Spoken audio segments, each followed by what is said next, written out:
Le Bitcoin vient de réaliser un petit flash crash de bon matin dès lundi. On passe ici des 44 000 dollars jusqu'à quasiment les 40 000 dollars en l'espace de même pas une heure. On va aller voir ensemble dans cette émission, est-ce que ce flash crash de bon matin nous prévient tout simplement d'une correction plus appuyée, plus marquée qui risque d'avoir lieu, ou est-ce que à l'inverse, c'était simplement pour venir récupérer des liquidités et on va continuer de pousser. En tout cas, les altcoins en pâtissent dès ce matin. On est sur une correction de l'ordre de 8 à 10%.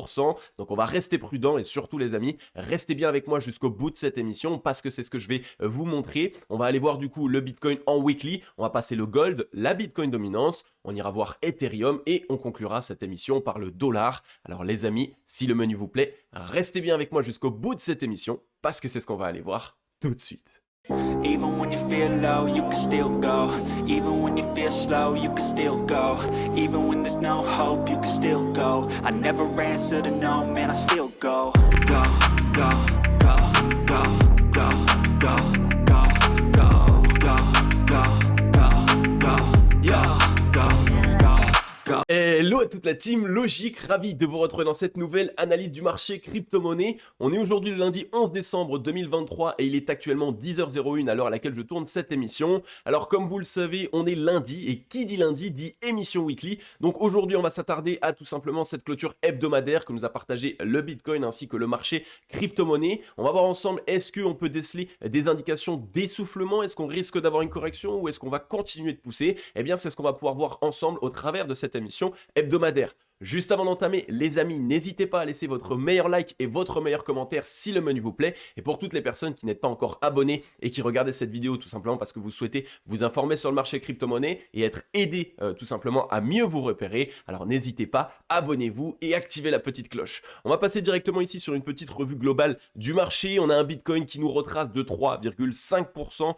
dès ce matin. Donc un petit flash crash qui nous a fait passer des 44 000 aux 40 000 dollars. Ça fait quand même assez mal sur les altcoins et on le voit, notamment les altcoins qui ont bien performé ces derniers temps, moins 5% pour Avax, on voit le Polkadot qui retrace de 5,6%, Ether moins 4,2%, Uniswap avec presque moins 6%, le Solana qui corrige également de 3,7%, on voit le NER qui corrige de quasiment 5%, on a par contre le Avax en contre-performance qui nous pousse quasiment 10% à la hausse, donc ça fait un petit peu de bien et surtout on voit qu'il y a quand même certains actifs potentiellement qui ont les narratifs dans leur dos et donc qui peuvent essayer tout simplement de nager à contre-courant. Donc voilà un petit peu pour la revue globale, on voit même le Chainlink qui retrace de 7,4%. Donc est-ce que ça a été tout simplement un flash crash pour secouer le cocotier et donc venir liquider des longs et continuer la hausse, ou est-ce qu'à l'inverse on est clairement sur un départ de correction plus marqué et un petit peu plus long? Eh bien c'est ce qu'on va aller voir directement. On va passer sur le Scalpex Index, mais juste avant les amis, je vous rappelle que vous pouvez récupérer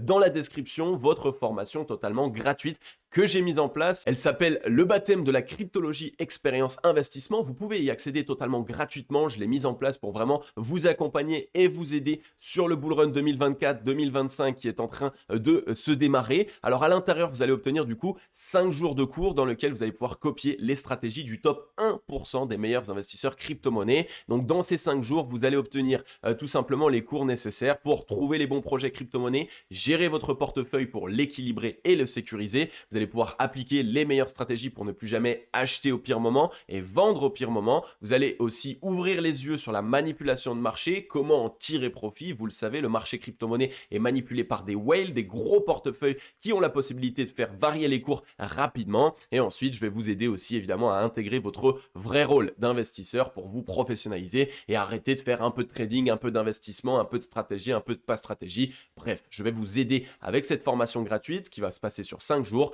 à clairement vous professionnaliser en tant qu'investisseur et vous allez pouvoir maximiser vos profits et évidemment diminuer vos pertes. Donc n'hésitez pas, c'est gratuit. Autant le télécharger, c'est directement dans la description, c'est également en commentaire épinglé. On va passer maintenant sur le Scalpex Index, donc j'étais en train de vous préparer ici pour vous montrer qu'est-ce qu'il s'est passé. On voit qu'on a eu clairement ici le double bottom, l'extraction du range précédent, donc la zone de résistance des 38 000 dollars qui nous bloquait, on a pu s'en extraire à l'aide de ce petit double bottom, donc ça on l'avait déjà vu ensemble précédemment. On voit qu'on est monté en ligne droite, on ne s'est presque pas arrêté, on a commencé une petite consolidation à ce niveau-là, et donc là, voilà, on a eu une décision, une cassure cassure de cette consolidation ici entre les 44 000 et les 43 000 dollars, on voit surtout ce chandelier japonais, vraiment cette baisse, on va dire, tout simplement cette cascade de liquidation qui a eu lieu, qui est venu faire lui tout seul un 7,81% de baisse, on parle de quasiment 10 000 dollars de perte, non j'abuse peut-être un petit peu, donc on est sur 40 000 jusqu'à 44 000, on parle de 4 000 dollars de perte sur un seul chandelier japonais.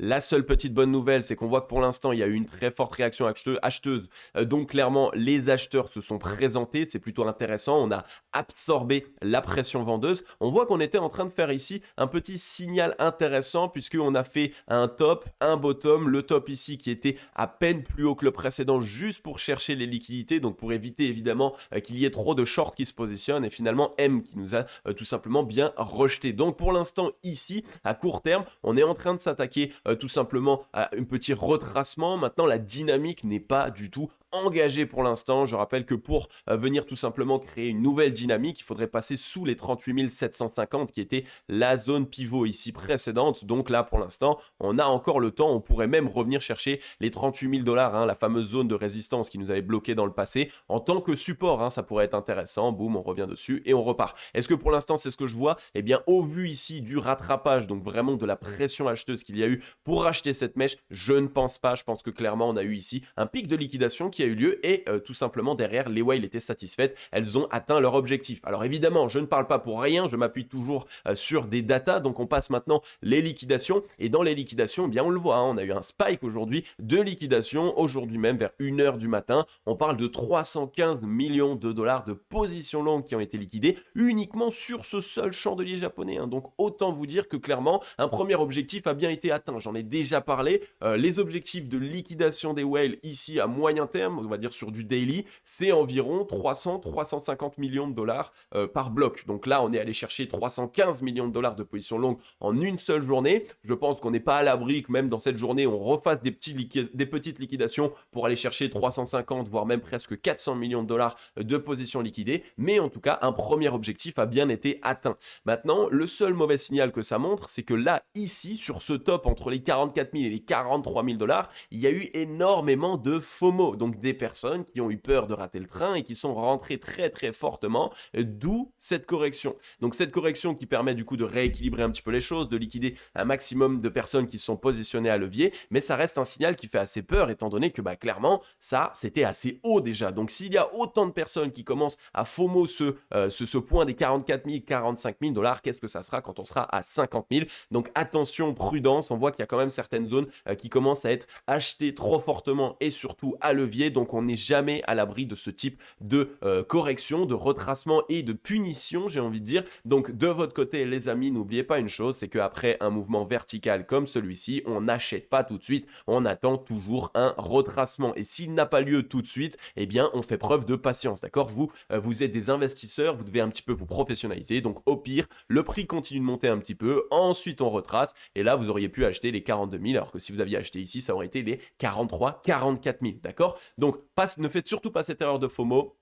N'achetez pas un rallye haussier, attendez tout simplement qu'on ait des retracements si vous souhaitez rentrer dans un actif qui est déjà parti à la hausse, et sinon, évidemment, quand un train part, un autre train est en train de se former, donc il y a potentiellement beaucoup d'actifs qui sont en consolidation et qui peuvent être intéressants à acheter. Donc pour l'instant sur le Bitcoin, il n'y a pas de signal de retournement à moyen terme, court terme, on est tout simplement ici sur un retracement, également sur une petite cascade de liquidation, puisqu'on avait vraiment envie ici de chercher des liquidités, donc c'est plutôt intéressant. Pour l'instant, pas de signal tout simplement qui nous affole, mais on reste quand même malgré tout prudent. Maintenant, comme je l'ai dit, ce pic de liquidation ici de quasiment 350 millions de dollars de position longue, eh bien c'est un pic de liquidation qui est tombé à pic, puisque clairement, eh bien ça a permis de sortir une grosse partie du train, une grosse partie des personnes qui avaient rentré du levier trop tardivement tout simplement, et donc on pourrait peut-être continuer de pousser un petit peu avant une vraie phase de distribution et une vraie phase dans laquelle on pourrait commencer à rentrer en tendance baissière à court et moyen terme. Pour l'instant à long terme on est de toute façon en tendance haussière et je ne vois pas de signaux qui pourraient nous invalider cela. On est ici maintenant sur le Bitcoin en weekly, donc la clôture hebdomadaire semaine précédente, vous voyez clairement aucun signal de retournement retournement baissier pour l'instant. On est venu trouver clôture au 43 824, le plus haut au 44 470. On a vu une toute petite pression vendeuse, mais clairement ce n'est rien. On a surtout eu du volume acheteur qui est rentré dans ce chandelier japonais. Donc je pense pour ma part que ça c'est une frayeur de début de semaine. Petit flash crash, on liquide, on sort un maximum de personnes qui sont en levier, hein, puisqu'en ce moment c'est la folie, l'open interest explose dans tous les sens. On est revenu tester la clôture, enfin l'ouverture du chandelier japonais précédent, donc ici les 40 000 $, donc ça aussi très intéressant. On revient tester là l'ouverture et finalement on rachète. Donc de toute façon, tant qu'on ne vient pas clôturer sous les 40 000 $ cette semaine-là, donc celle qu'on est en train de travailler, eh bien on n'aura pas de signal de retournement baissier. Et comme on le voit pour l'instant, voilà, on a eu vraiment un signal d'achat assez fort, donc on a une pression acheteuse qui se fait, et surtout, bien, ce gros flash crash s'est fait avec très peu de volume. Donc généralement, c'est juste des liquidations. On a eu le petit objectif de 350 millions de dollars de liquidation. Voilà, donc en tout cas, tout simplement, ce chandelier japonais très très positif. Ici, on est vraiment sur quelque chose de bullish. On a du volume qui rentre, ça continue ici d'avoir un volume qui est soit plus ou moins croissant, soit plus ou moins équilibré. Donc c'est plutôt intéressant. On reste sur un volume qui est plus fort que sur la consolidation précédente. Donc ça reste toujours pour l'instant bullish. On voit qu'on a eu une clôture hebdomadaire également qui a cassé les 0,5 de Fibonacci. Donc on a bien réussi à trouver une clôture au-dessus des 0,5 de Fibonacci. Généralement, ça ne trompe pas, hein. Il y a deux possibilités. La première, très simple, c'est qu'on revienne tout de suite dans la zone de rechargement vendeuse, d'accord? Donc ici, entre les 48 000 $ et les 57 000 $, qu'on pousse un petit peu et qu'après, ici, on commence à faiblir. C'est ce que je pense personnellement qui pourrait se passer. Deuxième possibilité, on retrace à court terme, on revient chercher juste les 0,382 ainsi que cette énorme zone de support, donc des 35 000 $, et ça nous permet d'avoir l'appui nécessaire pour cette fois-ci aller dans la zone de rechargement vendeuse. Maintenant, il faut comprendre que ces deux scénarios sont complètement différents. Si le Bitcoin pousse directement et vient dans la zone de rechargement vendeuse de cette manière, donc sans retracement, là, ici, on a de fortes probabilités de se faire rejeter de la zone de rechargement vendeuse, et ça, c'est un signal qui est plutôt embêtant et qui risque de nous relancer, de nous renvoyer jusqu'aux 35 000 $, donc la plus grosse zone de support qu'on est venu franchir, hein, ici entre les 35 et les 30 000 $. Donc ça pourrait puer un petit peu. Alors que si de l'autre côté, on vient d'abord chercher les 0,382 et qu'on trouve appui dessus, eh bien ça peut clairement nous permettre d'avoir une impulsion et de gagner en fait, de venir au-dessus de la zone de rechargement vendeuse et donc de s'éviter le retracement plus profond. Et ce retracement plus profond, eh bien en fait, il ferait assez mal parce que si ici on pousse tout de suite et le retracement jusqu'aux 30 000, c'est 42% de correction sur le Bitcoin. Donc 60-70% de correction sur les alts. Ça peut faire extrêmement mal. Alors que si ici on vient faire le retracement tout de suite, donc l'attaque, on vient retracer sur notre petite zone des 35 000, ça fait 20%, 40% de baisse sur les alts. Ça fait un petit peu mal évidemment, mais ça fait bien moins mal que si on continue de pousser. Donc on va bien voir un petit peu ce qu'il se passe. En ce moment, j'ai quand même cette impression qu'il y a une narrative qui pousse un maximum de liquidité sur le Bitcoin et sur le marché crypto-monnaie, donc sur les alts par la même occasion. Donc ça pourrait clairement nous envoyer un signal ici que en fait, on vient prendre de contre-pied toutes les personnes qui attendaient le halving du Bitcoin pour le bull run. Donc ici, donc là, boum, boum, boum, on pousse. Et juste avant le halving, on commence à se retourner. Et là, boum, c'est le halving, tac, on revient directement, grosse correction, on arrive aux 30 000 et on prend de contre-pied toutes les personnes qui se sont positionnées trop tard. Donc c'est vraiment ce que je vois personnellement si j'étais une whale, et en ce moment, vous le savez, hein, depuis la création de la chaîne YouTube, j'analyse les whales, leur comportement et comment est-ce qu'elles travaillent depuis maintenant des années et des années, et clairement ça ce serait le meilleur signal parce que elles sont déjà dans le train depuis ici ainsi que ici, donc elles poussent, elles ont ici un maximum de gains puisqu'elles ont vraiment ici des très belles positions, et là elles commencent à distribuer et boum, très grosse correction, elles ont exit, elles sont plus du tout dedans, et là il reste plus que les retail, les investisseurs débutants, les personnes qui sont rentrées trop tard, les personnes qui ont investi sur le halving, et là gros retracement avant le halving, ça crée un peu de désespoir. Voilà un petit peu ce que je vois. Clairement c'est tout à fait faisable si on regarde sur le ratio long short, hein, c'est ce que ça nous montre par la même occasion. On viendrait continuer de pousser, donc pour valider déjà ce double bottom de momentum, hein, donc en hebdomadaire, donc on fait le mouvement surexcessivement acheteur pendant encore 3 semaines, 4 semaines max, on pousse, et dès qu'on a fini là, comme vous voyez, on sera dans la grosse zone d'essoufflement acheteur, et là ça risque de commencer à retracer plus profondément, et ça, ce type de correction en weekly, clairement ça fait mal. Ça peut faire extrêmement mal, d'accord? Donc voilà pour le ratio long short, hein, vous le voyez, ça conserve un petit peu ce que je dis. Soit on peut refaire rapidement les 0,382 et ensuite le gros rebond, soit ce que je pense personnellement, c'est qu'on pousse, on arrive dans la zone de rechargement vendeuse et on s'en fait rejeter dans un premier temps, et ça prendra un petit peu de contre-pied tous les investisseurs qui essayent de surfer les cycles comme ils fonctionnaient avant avec le halving du Bitcoin. On explose un tout petit peu avant et on fait un dépassement d'ATH juste après. Non, pour l'instant, ce n'est plus la même chose. Les règles du jeu sont en train de changer. Voilà pour le Bitcoin. réellement pas grand chose à dire de plus au niveau du ruban. Voilà, il est très très bien orienté, il est bien passé tout simplement en tendance haussière long terme. Donc on a le ruban au-dessus de l'EMA89, c'est juste génial, c'est ce qu'on attendait sur le Bitcoin. Maintenant qu'il a eu lieu, eh bien on conserve tout simplement cette dynamique acheteuse. Maintenant le gold assez particulier ce qu'il nous fait. Il y a une grosse chasse aux liquidités ici, on voit potentiellement. Alors deux possibilités, soit clairement ici on a fait une fausse cassure haussière pour piéger un maximum d'acheteurs et donc là on va aller les liquider. D'accord, c'est tout à fait faisable, vous le savez, la manipulation de marché est très forte et en ce moment, les gens sont en train de quitter les monnaies fiat, elles sont en train vraiment de se diriger vers des valeurs refuges, vers de l'investissement, notamment beaucoup de gold. Donc ici, ça aurait été un piège génial. On fait un nouvel ATH, tout le monde rentre et boum, finalement, on vient d'abord les liquider. Ça fait extrêmement peur, mais c'est tout à fait faisable. Maintenant, deuxième possibilité aussi, c'est qu'en fait, il y avait ici un énorme mur de vente, d'accord? Donc ici, beaucoup de vendeurs qui défendent cette zone parce qu'ils ne veulent pas voir tout de suite le gold partir plus haut. Donc, on vient faire la mèche à tête chercheuse. D'abord, on exécute en fait les positions short. Donc, elles sont tellement fortes qu'elles nous font d'abord retracer et finalement, on vient s'en attaquer. Et donc là, on pourra lever la pression, d'accord? Ça, c'est aussi tout à fait faisable. Donc, voilà un petit peu pour le gold. Les fesses entre deux chaises actuellement. Est-ce que ça, c'est tout simplement une liquidation, un piège des acheteurs, donc on piège les acheteurs et finalement on les recte, ou est-ce que c'est tout simplement une mèche à tête chercheuse qui vient tout simplement exécuter les ordres limites des vendeurs et qui retrace du coup à court terme parce qu'il y avait beaucoup d'ordres limites et finalement on va aller le combler? À voir pour l'instant, c'est assez compliqué à tout de suite vouloir tout simplement donner la vraie décision. Par contre, au niveau du ratio long short, clairement la vraie décision elle pourrait être que ce soit tout simplement qu'on ait levé le voile des vendeurs parce que là on a croisé, on est repassé au-dessus de la zone de neutralité et on est dans un double bottom ici dans le momentum. Donc ça pourrait être clairement ici la possibilité d'avoir la poursuite et donc ça a fait un petit piège mais finalement on va quand même aller chercher les 2300$ l'once sur le gold et on voit que surtout on a la force nécessaire pour le faire actuellement. Donc le gold pour l'instant, je suis toujours bullish, malgré ici cette réintégration entre guillemets.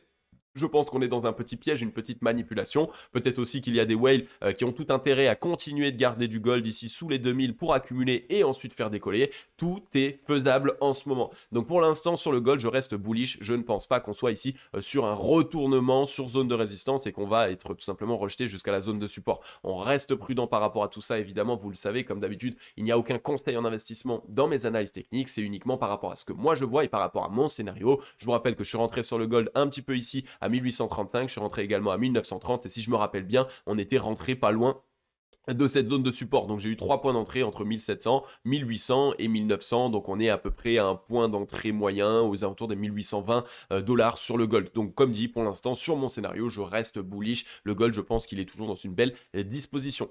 Maintenant, on passe sur la Bitcoin dominance. Premier signal assez, on va dire premier signal de manque de souffle acheteur sur la Bitcoin dominance. Grosse mèche revendue. Là, on voit, on a poussé jusqu'au 55,25%. Boum, directement, réintégration. On clôture actuellement ici sur un chandelier japonais qui n'est pas extrêmement joli, bien au contraire, ça c'est quand même un gros signal généralement que la pression vendeuse est très forte et surtout que les acheteurs manquent de souffle. Donc on est venu faire le petit surexcès, mais personnellement je pense qu'à la limite cette semaine on pousse un tout petit peu et semaine prochaine on va commencer un petit peu à retracer. De plus on voit qu'on est vraiment en train de se mettre dans une disposition actuellement de M-top, d'accord? Donc là ici si on fait un top plus bas que le précédent ce sera un M-top et là deux possibilités sur la Bitcoin dominance. Vous voyez qu'on est aussi peut-être dans une épaule, tête, épaule. Et donc si là on fait ça sur le Bitcoin les amis, c'est vraiment la fête des altcoins. On reviendrait à 40-45% de Bitcoin dominance, les altcoins exploseraient dans tous les sens, il y aurait tellement de liquidités qui seraient déversées dessus, ce serait franchement assez magique. Donc on va bien surveiller tout ça, la Bitcoin dominance est pas loin de nous montrer un signal de top. On voit qu'en plus de ça, ici sur le ratio long short, ça fait une fois, deux fois, trois fois, quatre fois qu'on est dans la zone de surachat total et que on continue d'être à l'intérieur. Alors on pousse certes, mais on fait des tops de plus en plus proches, ici, donc on manque de souffle, ça se voit. Donc là généralement c'est les moments où on n'est pas loin d'avoir un vrai retournement, surtout que la force vendeuse est largement présente. Sur le MACD on est sur une divergence, deux divergences, on est clairement en train de retracer, on était passé sous la zone de neutralité, on n'est pas loin de revenir l'attaquer à nouveau. Donc à surveiller là encore une fois de plus. Pour ma part je pense que la Bitcoin dominance est en train de gagner du temps, mais clairement on n'est pas loin ici d'avoir un retracement et donc potentiellement tout simplement le Bitcoin qui viendra pousser qui va corriger par la même occasion ou alors consolider et il y aura des prises de profit qui seront faites sur le Bitcoin. Donc là, ici, on a le Bitcoin. Et bien, l'argent du Bitcoin ira sur tout simplement tous les altcoins, hein, Uniswap, Cardano, le Polkadot, etc., etc. Donc ça fera une consolidation du Bitcoin, mais une explosion tout simplement des altcoins puisque des liquidités seront déversées sur les alts. Donc surveillez bien ça. Là encore, la Bitcoin dominance nous montre un signal de top. Enfin, on n'est pas très loin d'un gros signal de top actuellement. Maintenant, sur Ethereum, sur Ethereum, c'est extrêmement bullish ce petit flash crash qu'on a eu ce matin parce qu'en fait, en weekly, il nous a permis de revenir tester la ligne de coup du double bottom. Puisque je vous rappelle que actuellement, on a ici le triangle de compression, on l'a cassé à la hausse, donc la validation de la cassure a bien été faite. En plus de ça, on est dans un double bottom, donc ça c'est pareil, extrêmement bullish. Et vous le savez, un double bottom, la manière la plus saine possible pour vraiment confirmer un double bottom, on revient tester la ligne de coup et si elle tient bien, alors c'est vraiment la poursuite et donc là on ira chercher entre 3000 $ et 3500 $ sur Ethereum. Donc on va bien surveiller et évidemment que cette semaine clôture bien au-dessus des 2124 $, mais si c'est le cas, on a de fortes probabilités qu'on soit donc ici sur un retest de la ligne de coup et donc que par la suite Ethereum valide sa cassure de son triangle de compression. Et autant vous dire que ça fait 1 an et demi les amis qu'il est dans un triangle de compression, donc 1 an et demi qui consolide, qui récupère de la force et surtout que les gros portefeuilles qui croient en Ethereum accumulent encore et encore. On est en train d'en sortir, on vient de pullback, donc là le pullback, si il se valide bien et donc on vient trouver clôture au-dessus, les amis ça va être une ligne droite pour Ethereum selon moi pendant au moins un mois et quelques. On risque de monter très fortement. On pourrait revoir Ether entre 3500 et 4000 d'ici peu clairement. On a eu, je vous rappelle, la mise à jour d'Ethereum qui est passée pendant le bear market. Donc évidemment, il n'y a pas eu un énorme pump sur le prix, mais pourtant, clairement, eh bien, elle est passée, elle s'est bien mise en place, tout fonctionne bien. Il n'y a pas eu de problématique. Donc vraiment, actuellement, Ethereum, on est assis sur une cocotte minute. Maintenant, on va passer sur le dollar. Et donc le dollar ici, comme vous le voyez, a fait une clôture hebdomadaire assez bullish par la même occasion, donc attention, ça évidemment ça peut être un signal assez bearish pour le marché crypto-monnaie. On est revenu malheureusement ravaler les deux chandeliers japonais précédents et trouver une clôture au-dessus de l'ouverture du chandelier japonais baissier de la semaine d'il y a 2 semaines. Bon, c'est assez complexe à vous l'expliquer comme ça, mais vous avez compris, je suis en train de vous le montrer ici sur le graphique. Donc on n'a pas trouvé par contre clôture au-dessus du point le plus haut trouvé qui était les 104 points, donc ça peut être un signal aussi pour nous montrer qu'on est juste revenu retester finalement petite pression vendeuse, mais en tout cas voilà, on va rester prudent. Si on regarde en weekly, on est en train de s'attaquer à la zone de neutralité. Donc vraiment là, j'ai très envie qu'on vienne la franchir parce que malheureusement, si on ne vient pas la franchir et qu'on trouve rebond dessus, ça pourrait être une petite poursuite et donc en fait le dollar qui reviendrait tester les 106 points et peut-être là marquer un M-top de l'autre côté. Donc ça montrerait que pendant quelques semaines le marché crypto ne pourrait pas pousser et au contraire il pourrait retracer. Donc à surveiller. Maintenant si on regarde le daily, en fait ce qui se passe c'est qu'on est en train d'assister à un petit rebond assez fébrile juste parce qu'en fait les vendeurs n'ont plus de force, hein. On est en zone de survente, donc les acheteurs sont en train de trouver un petit rebond. On va sans doute retester la zone de neutralité sur le ratio long short, donc ça pourrait nous ramener ici environ sur la ligne de coup entre les 105 points, on va dire entre les 105 points tout rond et 105,65 points. Donc on monterait un petit peu dans un flag comme ça, boum boum boum boum boum, et finalement on pourrait avoir une cassure par la suite. La seule problématique c'est ça du coup, c'est que le daily ici est venu essouffler les vendeurs et donc les vendeurs ont du mal à continuer le mouvement baissier actuellement et à poursuivre ce mouvement baissier. Alors sur le dollar les amis, je voulais vous montrer une petite analyse que j'ai réalisée et que j'ai partagé d'ailleurs sur Twitter. Donc pour les personnes qui ne me suivent pas encore sur Twitter, n'hésitez pas, je partage quand même un certain nombre d'analyses techniques et c'est surtout là-bas où j'essaye de montrer mes plus gros travaux, les travaux qui prennent le plus de temps et qui sont complexes à voir. Et donc ici sur le dollar, en fait on vient de réaliser quelque chose, c'est que je me suis mis en trimestriel, d'accord, donc ça veut dire que chaque chandelier japonais que vous voyez ici représente 3 mois, et c'est souvent ici tout simplement un graphique qui est regardé par les institutionnels, les fonds de gestion, bref, on va dire toutes les institutions financières qui ont une nécessité d'avoir une gestion du risque très importante, d'accord. Donc là ils sont passés en trimestriel, enfin je suis passé, excusez-moi, en trimestriel, et comme on le voit, en fait le dollar en trimestriel, les amis, depuis 1979, il est dans une tendance extrêmement baissière, d'accord. Et ça, il y a très peu de gens qui vont vous le dire. Donc on était ici tout simplement, donc on avait fait un bottom, on le voit, aux 83 points. Ensuite, on est venu faire un très gros rebond, ok. Donc on a fait un top ici aux 152 points, qui a été l'ATH du dollar par la même occasion. Donc ça, c'était les 30 glorieuses, si je suis pas fou. Donc ici, du coup, on a fait une grosse explosion. On est venu corriger. Vous voyez que la correction, elle nous a ramené sur un bottom plus bas que le bottom précédent. Le bottom précédent, comme expliqué, il était au 83 à 84 points. Là, on est venu faire un bottom au 78 points. Ensuite, on trouve un rebond. Le rebond ici, il nous ramène au 121 points. Donc, pas du tout à notre top précédent. Donc, encore une fois, on vient faire un top, plus bas que le précédent. Donc là, un top plus bas que le précédent. Là, un bottom plus bas que le précédent. Donc ça, déjà, ça commence à nous mettre dans une dynamique baissière, d'accord? Vous savez que d'après la théorie de Do, une dynamique baissière, c'est quoi? C'est des points hauts de plus en plus bas et des points bas de plus en plus bas. Donc là, pour l'instant, on fait tout de plus en plus bas. Ensuite, on est revenu faire un bottom plus bas que le précédent. Encore une fois, on est venu chercher ici les 71 points et on est venu trouver un top, encore une fois, aux 112 points. Donc plus bas encore que le précédent. Donc là, clairement, les amis, sur le dollar, on est dans une dynamique qui est baissière depuis 1979 et c'est incroyable, personne ne vous le dit, mais ça, c'est la réalité des choses. Et donc, on voit qu'on est dans une vraie dynamique baissière, mais c'est encore plus dangereux que ça, puisque là, on fait des bottoms de plus en plus bas. Donc là, depuis ici, le bottom de 92 a été un bottom qui a été plus haut que celui de 2008. Donc on est bien ici sur des bottoms de plus en plus bas.